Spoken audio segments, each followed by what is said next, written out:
ఈ రోజే డౌన్లోడ్ చేయండి. మీ ఫేవరెట్ షోస్ చూడండి. ఇదిగో ఇందులోనే పెట్టాడు.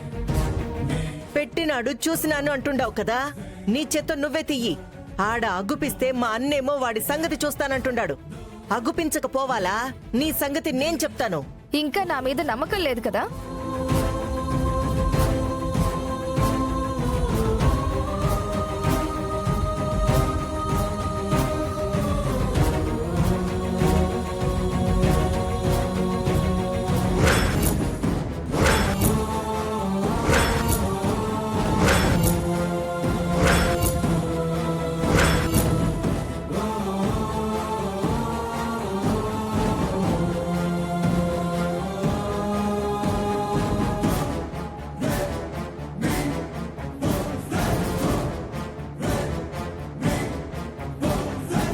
ఏం పనులురా ఇవి?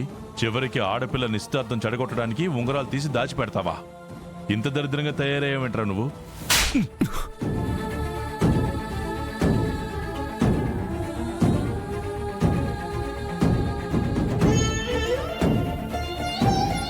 ఎందుకురా ఇట్ట తయారవుతుండావో?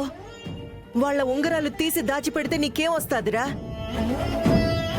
చెప్పాను కదా పిన్ని, నా చెల్లెల మీద చిరంజీవి మనసులో ఏదో చెడు ఉద్దేశం ఉంది. అందుకే ఈ సంబంధం చెడగొట్టాలని చూస్తున్నాడు. తన మనసులో నేను కాదు మావయ్య, ఈ విజయశాంతి ఉన్నట్టుంది. అందుకే చూస్తున్నారు కదా, నా పక్కన కూర్చోకుండా వెళ్ళి తన పక్కన కూర్చున్నాడు. మీరందరూ నా పక్కన కూర్చోమని చెబుతుంటే మధ్య మధ్యలో ఫోన్ వచ్చిందని, వాళ్ళొచ్చారని వీళ్ళొచ్చారని చెప్పి లేచి వెళ్తూనే ఉన్నాడు. తన మనసులో నేను లేను మావయ్య, ఆ విజయశాంతి ఉన్నట్టుంది. అందుకే ఆ పెళ్లి చెడగొట్టడానికి ఇదిగో ఈ ఉంగరాల్ని మాయం చేశాడు. మనిషివనేట్రా నువ్వు? నీకు వైశాలికి పెళ్ళని చెప్పాను. దుర్గ తన చెల్లెల కోసం కష్టపడి సంబంధం తీసుకొచ్చింది. ఆ సంబంధం చెడగొట్టి ఆ అమ్మాయి జీవితాన్ని ఏం చేయాలనుకుంటున్నావు?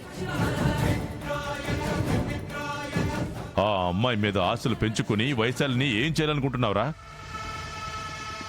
నా చెల్లెలు ఎక్కడికి వెళ్తే అక్కడికి వెళ్ళడం, తనతో ఆ విధంగా ఫోటోలో చూపించిన విధంగా ప్రవర్తించడం, ఇవన్నీ ఎందుకు మావయ్య గారు? నా చెల్లెల మీద మోజుతోనే ఈ పనులన్నీ చేస్తున్నాడు. వదనమ్మా, మా అన్నయ్య చావుకి కారణమయ్యావని తెలిసి కూడా మా అక్క ఇంటి కోడలైందన్న ఒకే ఒక్క కారణంతో కోపాన్ని దిగమింగుకుని మీ అందరితో నవ్వుతూ మాట్లాడుతుంటే అదే అలుసుగా తీసుకున్నావా? అసలు నీలాంటి హంతకుణ్ణి పెళ్లి చేసుకుంటానని ఎలా అనుకున్నావ్రా?